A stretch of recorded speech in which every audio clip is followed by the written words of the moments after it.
Hello friends, ಎಲ್ಲರಿಗೂ ನಮಸ್ಕಾರ. ಶ್ರೀಕೃಷ್ಣ ಕ್ರಿಯೇಷನ್ಸ್ಗೆ ಸ್ವಾಗತ. ಇವತ್ತಿನ ವಿಡಿಯೋದಲ್ಲಿ ಅಮ್ಮನವರಿಗೆ ಅಥವಾ ಹೆಣ್ಣು ದೇವರುಗಳಿಗೆ ಯಾವ ರೀತಿ ನಾವು ಮಡ್ಲಕ್ಕಿಯನ್ನು ಕೊಡಬೇಕಂತ ತಿಳಿಸ್ಕೊಡ್ತಾ ಇದ್ದೀನಿ.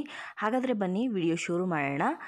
ನಿಮ್ಮ ಜೀವನದಲ್ಲಿ ಯಾವುದೇ ಸಮಸ್ಯೆ ಇದ್ದರೂ ಈ ಗುರೂಜಿಯವರ ನಂಬರ್ಗೆ ಕಾಲ್ ಮಾಡಿ ಹಾಗೂ ಶಾಶ್ವತ ಪರಿಹಾರವನ್ನು ಕಂಡುಕೊಳ್ಳಿ. ಮೊದಲನೇದಾಗಿ ಈ ಮಡ್ಲಕ್ಕಿ ಕೊಡೋದಕ್ಕೆ ನೀವು ಮನೆಯಿಂದನೇ, ಅಂದರೆ ದೂರ ಇದ್ದರೆ ದೇವಸ್ಥಾನ, ಮನೆಯಿಂದನೇ ಎಲ್ಲನೂ ಪ್ಯಾಕ್ ಮಾಡ್ಕೊಂಡು ಹೋಗಬೇಕಾಗತ್ತೆ. ಅಥವಾ ಹತ್ರದಲ್ಲೇ ಇದ್ದರೆ ಈ ರೀತಿ ತಟ್ಟೆಯಲ್ಲಿ ನೀವು ಜೋಡಿಸ್ಕೊಂಡು ಹೋಗಬೇಕಾಗತ್ತೆ. ದೂರ ಇರುವಂಥ ದೇವಸ್ಥಾನಗಳಿಗೆ ಮೊದಲೇ ಪ್ಯಾಕ್ ಮಾಡ್ಕೊಂಡು ಹೋಗಿ ಅಲ್ಲೇ ತಟ್ಟೆಯನ್ನು ಇಸ್ಕೊಂಡು, ಅಥವಾ ನೀವೇ ಮನೆಯಿಂದ ತಟ್ಟೆ ತೊಗೊಂಡೋಗಿದ್ರೆ ಇನ್ನೂ ಒಳ್ಳೆಯದು. ಅದೇ ತಟ್ಟೆಗೆ ಈ ರೀತಿ ಜೋಡಿಸ್ಬಿಟ್ಟು ನೀವು ಮಡ್ಲಕ್ಕಿನ ಕೊಡ್ಬೋದು. ಮಡ್ಲಕ್ಕಿ ಕೊಡೋದಕ್ಕೆ ಏನೇನು ವಸ್ತುಗಳನ್ನು ನಾವು ಇಟ್ಟು ಕೊಡಬೇಕಂತ ಇವಾಗ ತಿಳ್ಕೊಳ್ಳೋಣ. ಇನ್ನೇನು ಮುಂದೆ ಆಷಾಢ ಶ್ರಾವಣ ಶುರುವಾಗ್ತಾ ಇದೆ. ಆಷಾಢ ಶ್ರಾವಣದಲ್ಲಿ ಅಮ್ಮನವರಿಗೆ ಮಡ್ಲಕ್ಕಿ ಕೊಡೋದು ತುಂಬಾ ವಿಶೇಷ. ಅದಲ್ಲದೆ ನೀವು ನವರಾತ್ರಿ ಟೈಮಲ್ಲೂ ಕೂಡ ಕೊಡ್ಬೋದು ಮಡ್ಲಕ್ಕಿನ, ಅದು ಒಳ್ಳೆಯದೇ. ಮಡ್ಲಕ್ಕಿ ಕೊಡೋದಕ್ಕೆ ಮೊದಲು ಮುಖ್ಯವಾಗಿ ಬೇಕಾಗಿರೋದು ಅಕ್ಕಿ ಅಲ್ವಾ. ಹಾಗಾಗಿ ಅಕ್ಕಿಯನ್ನು ನಾವು ಯಾವ ರೀತಿ ಅಳಿಬೇಕಂತ ಇವಾಗ ತೋರಿಸ್ತಾ ಇದ್ದೀನಿ ನೋಡಿ. ಯಾವುದಾದ್ರೂ ತೊಗೋಬೋದು ನೀವು. ದೊಡ್ಡ ಲೋಟ ಆದರೂ ತೊಗೋಬೋದು, ಚಿಕ್ಕ ಲೋಟ ಆದರೂ ತೊಗೋಬೋದು, ಅಥವಾ ಒಂದು ಬಟ್ಲು ರೀತಿಯಾದರೂ ತೊಗೋಬೋದು. ಯಾವುದೇ ಒಂದು ಅಳತೆ ತೊಗೊಂಡ್ರೂ ಅದೇ ಅಳತೆಯಲ್ಲಿ 5 ಅಳತೆ ನೀವು ಹಾಕೋಬೇಕಾಗತ್ತೆ ಅಕ್ಕಿಯನ್ನು. ನಾನಿವಾಗ ಒಂದು ಚಿಕ್ಕ ಲೋಟ ತೊಗೊಂಡಿದ್ದೀನಿ, ಅದರಲ್ಲಿ 5 ಅಳತೆ ಅಕ್ಕಿಯನ್ನು ಹಾಕೋತಾ ಇದ್ದೀನಿ. ಇವಾಗ 5 ಅಳತೆ ಅಕ್ಕಿ ಹಾಕೋದಕ್ಕೆ ಅಷ್ಟು ದೊಡ್ಡ ತಟ್ಟೆ ಇಲ್ಲ ನಿಮ್ಮ ಮನೆಯಲ್ಲಿ ಅಂದರೆ ಏನು ಮಾಡಬೇಕು ಗೊತ್ತಾ, 3 ಲೋಟ ಅಕ್ಕಿಯನ್ನು ಹಾಕಿ 2 ಇಡಿಯಷ್ಟು, ನಿಮ್ಮ ಕೈ 1 ಇಡಿ ಬರುತ್ತಲ್ಲ ಆ ಇಡಿಯಷ್ಟು, 2 ಇಡಿಯಷ್ಟು ನೀವು ಅಕ್ಕಿಯನ್ನು ಹಾಕೋಬೇಕು. ಅಥವಾ 4 ಇಡಿ ಹಾಕ್ಬಿಟ್ಟು 1 ಲೋಟ ಹಾಕಿದ್ರೂ ಸರಿ. ಯಾವುದೇ ಹಿಂಗೆ ಹಾಕಿದ್ರೂ 5 ಅಳತೆ ಇರಬೇಕು. ಆ ರೀತಿ ನೀವು ನೋಡ್ಕೊಳ್ಬೇಕಾಗತ್ತೆ. ನಿಮ್ಗೆ ಕನ್ಫ್ಯೂಷನ್ ಬೇಡ ಅಂದರೆ ಒಂದು ಚಿಕ್ಕ ಲೋಟದಲ್ಲಿ 5 ಅಳತೆ ಅಕ್ಕಿನ ಹಾಕಿದ್ರೆ ಸಾಕು. 5 ಗ್ಲಾಸ್ ಅಕ್ಕಿಯನ್ನು ನೀವು ಆ ತಟ್ಟೆ ಮೇಲೆ ಹಾಕ್ಕೊಂಡು ಅದನ್ನು ಸಮ ಮಾಡ್ಕೊಳ್ಳಿ. ಇವಾಗ ಒಂದೊಂದೇ ವಸ್ತುಗಳನ್ನ ಯಾವ್ದು ಇಡೋದು ಅಂತ ತೋರಿಸ್ತಾ ಇದ್ದೀನಿ. ಮೊದಲು ನಾನಿಲ್ಲಿ ವೀಳ್ಯದೆಲೆ ಇಟ್ಟಿದ್ದೀನಿ, 2 ವೀಳ್ಯದೆಲೆ. ಆಮೇಲೆ ಅಡಿಕೆ ನಿಮ್ಮಿಷ್ಟ, ಎಷ್ಟಾದರೂ ಇಡ್ಬೋದು. ನಾನಿಲ್ಲಿ ಬಟ್ಲಕ್ಕೆ ಇಟ್ಟಿದ್ದೀನಿ, ತುಂಬ ಶ್ರೇಷ್ಠ ಅಂತ. ಆನಂತರ 1 ಅಥವಾ 2 ಅರ್ಶಿಣದ ಕೊಂಬನ್ನು ಇಡಬೇಕು. ಆನಂತರ ದಕ್ಷಿಣೆಯನ್ನು ಇಡಬೇಕು. ಎಷ್ಟು ಸಾಧ್ಯವೋ ಅಷ್ಟು ನೀವು ದಕ್ಷಿಣೆಯನ್ನು ಇಡ್ಬೋದು. ನಿಮ್ಗೆ ಎಷ್ಟು ಕೊಡಬೇಕು ಅನಿಸುತ್ತೋ ಅಷ್ಟು ದಕ್ಷಿಣೆಯನ್ನು ಇಡ್ಬೋದು. ಆನಂತರ ಒಂದು ಹೂವನ್ನು ಇಡ್ತಾಯಿದ್ದೀನಿ. ಹಾಗೆ ಇದರ ಜೊತೆ ನೀವು ಅರ್ಶಿಣದ ಕುಂಕುಮದ ಪ್ಯಾಕೆಟ್ ಕೂಡ ಇಡ್ಬೋದು. ಆದರೆ ನಾನಿಲ್ಲಿ ಕಳಸದ ಸಾಮಾನು ಅಥವಾ ಈ ಬಾಗ್ನದ ಸಾಮಾನು ಅಂತ ಏನು ಕರಿತೀವಲ್ಲ ಅದರಲ್ಲೇ ಅರ್ಶಿಣ ಕುಂಕುಮ ಎಲ್ಲ ಇರೋದ್ರಿಂದ ನಾನೇನು ಸಪ್ರೇಟಾಗಿ ಇಟ್ಟಿಲ್ಲ. ಈ ಬಾಗ್ನದ ಸಾಮಾನನ್ನ ಇಡಲೇಬೇಕು. ಯಾವುದೇ ಒಂದು ಹೆಣ್ಣು ದೇವರಿಗೆ ನೀವು ಮಡ್ಲಕ್ಕಿ ಕೊಡ್ತಾ ಇದ್ದೀರಾ ಅಂತಂದರೆ ಅದರಲ್ಲಿ ಅರ್ಶಿಣ ಕುಂಕುಮ, ಕನ್ನಡಿ, ಕಣ್ಕಪ್ಪು, ಬಳೆ, ಬಿಚ್ಚೋಲೆ ಎಲ್ಲನೂ ಇರುತ್ತೆ. ಅದಿಟ್ಟು ನಂತರ ಒಂದು ಬ್ಲೌಸ್ ಪೀಸ್ ಇಡ್ತಾಯಿದ್ದೀನಿ. ಹಾಗೆ ಒಂದು ಅರ್ಧ ಡಜನ್ ಆಗಲಿ ಅಥವಾ 1 ಡಜನ್ ಆಗಲಿ ಬಳೆನ ಇಡಬೇಕು. ಆದಷ್ಟು ಕೆಂಪು ಅಥವಾ ಹಸಿರು ಬಳೆಗಳನ್ನೇ ನೀವು ಹೆಣ್ಣು ದೇವರಿಗೆ ಇಡಬೇಕಾಗತ್ತೆ. ಆನಂತರ 1 ಅಚ್ಚು ಬೆಲ್ಲ ಇಡಬೇಕು. ಬೆಲ್ಲನೂ ನೀಟಾಗಿರಬೇಕು, ಎಲ್ಲೂ ಮುಕ್ಕೋಗಿರಬಾರ್ದು ಅಥವಾ ಒಡೆದೋಗಿರಬಾರ್ದು. ಹಾಗೆ 1 ಭಾಗದಷ್ಟು ಕೊಬ್ಬರಿ ಬಟ್ಲನ್ನು ಇಡ್ತಾಯಿದ್ದೀನಿ.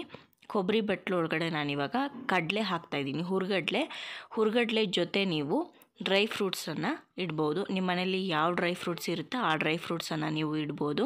ನಾನಿಲ್ಲಿ ಖರ್ಜೂರ, ಹಾಗೆ ಬಾದಾಮಿ ಮತ್ತು ಕಲ್ಸಕ್ಕರೆನ ಇಡ್ತಾಯಿದ್ದೀನಿ. ಒಬ್ಬೊಬ್ಬರು ಕಡಲೆ ಬದಲು ಬರೀ ಡ್ರೈ ಫ್ರೂಟ್ಸನ್ನು ಇಡ್ತಾರೆ. ಅವರವರ ಮನೆ ಪದ್ಧತಿ ಪ್ರಕಾರ ನೀವು ಯಾವ ರೀತಿ ಬೇಕಾದರೂ ಇಡ್ಬೋದು. ಬರೀ ಕಡಲೆ ಬೇಕಾದರೂ ಇಡ್ಬೋದು ಅಥವಾ ಬರೀ ಡ್ರೈ ಫ್ರೂಟ್ಸ್ ಬೇಕಿದ್ರೂ ಇಡ್ಬೋದು. ಹಾಗೆ 1 ತೆಂಗಿನಕಾಯನ್ನು ಇಡ್ತಾಯಿದ್ದೀನಿ. ಒಬ್ಬೊಬ್ಬರು 2 ತೆಂಗಿನಕಾಯಿ ಇಡ್ತಾರೆ. ನಮ್ಮನೆಯಲ್ಲಿ ನಾವು 1 ತೆಂಗಿನಕಾಯಿ ಇಡೋದು. ಹಾಗಾಗಿ 1 ತೆಂಗಿನಕಾಯಿ ಇಟ್ಟಿದ್ದೀನಿ.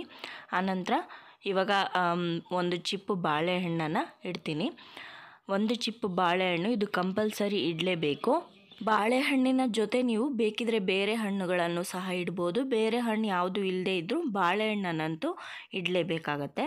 ಬಾಳೆಹಣ್ಣಿನ ಚಿಪ್ಪು ನೀವು ಸೆಲೆಕ್ಟ್ ಮಾಡುವಾಗ ಆದಷ್ಟು 12 ಬಾಳೆಹಣ್ಣುಗಳಿರೋ ಹಾಗೆ ನೋಡಿಕೊಂಡು ಸೆಲೆಕ್ಟ್ ಮಾಡ್ಕೊಳ್ಳಿ. ಯಾವುದೇ ಒಂದು ಪೂಜೆಗೆ 12 ಬಾಳೆಹಣ್ಣು ಇರೋವಂಥದ್ದು ತುಂಬ ಶ್ರೇಷ್ಠ. ಹಾಗಾಗಿ ಇವಾಗ ನೋಡಿ, ನೀವು ಈ ರೀತಿ ಮಡ್ಲಕ್ಕಿನ ಕೊಡ್ಬೋದು. ಅದ್ರ ಜೊತೆ ಸ್ವಲ್ಪ ಕಟ್ಟಿರೋವಂಥ ಮಲ್ಲಿಗೆ ಹೂವನ್ನು ಇಟ್ಕೊಟ್ರೆ ಇನ್ನೂ ಒಳ್ಳೆಯದು. ಯಾಕಂದರೆ ಮಲ್ಲಿಗೆ ಹೂವು ಅಮ್ಮನವ್ರಿಗೆ ತುಂಬಾ ಪ್ರೀತಿ ಅಲ್ವಾ. ಹಾಗಾಗಿ ಮಿನಿಮಮ್ 1 ಮೊಳ ಮಲ್ಲಿಗೆ ಹೂ ಇರೋ ಹಾಗೆ ನೋಡ್ಕೊಂಡು, ಮಲ್ಲಿಗೆ ಹೂ ಆಗಲಿ ಅಥವಾ ಕನಕಾಂಬರ ಹೂ ಆಗಲಿ ಇಟ್ಬಿಟ್ಟು ನೀವು ಮಡ್ಲಕ್ಕಿನ ಕೊಡ್ಬೋದು.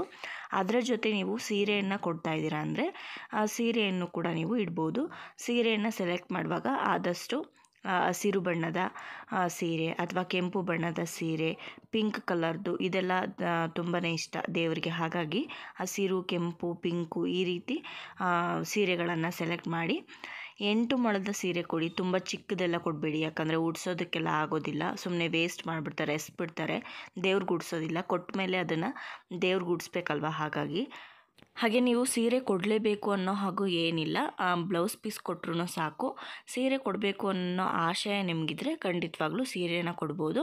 ನೋಡಿ, ಆವಾಗ ವೀಳ್ಯದೆಲೆ ನಾವೇನು ಮಡ್ಲಕ್ಕಿಯಲ್ಲಿ ಇಟ್ಟಿದ್ವಲ್ಲ ಅದನ್ನು ಸೀರೆ ಮೇಲೆ ಇಟ್ಬಿಟ್ಟು ದಕ್ಷಿಣೆ ಸಮೇತ ನೀವು ಮಡ್ಲಕ್ಕಿನ ದೇವರಿಗೆ ಕೊಡ್ಬೋದು. ನೀವೇನಾದರೂ ದೊಡ್ಡ ತಟ್ಟೆ ತಗೊಂಡಿದ್ರೆ ಸೀರೆನೂ ಆ ತಟ್ಟೆಯಲ್ಲೇ ಹಿಡಿತಾ ಇರೋ ಹಾಗಿದ್ರೆ ಸೀರೆನೂ ಆ ತಟ್ಟೆಯಲ್ಲೇ ಇಟ್ಬಿಟ್ಟು ಕೊಡ್ಬೋದು. ಇಲ್ಲಿ ತಟ್ಟೆ ಚಿಕ್ಕದಾಗಿರೋದ್ರಿಂದ ನಾನು ಸೀರೆನ ಸಪ್ರೇಟಾಗಿ ಇಟ್ಟಿದ್ದೀನಿ ಅಷ್ಟೇ.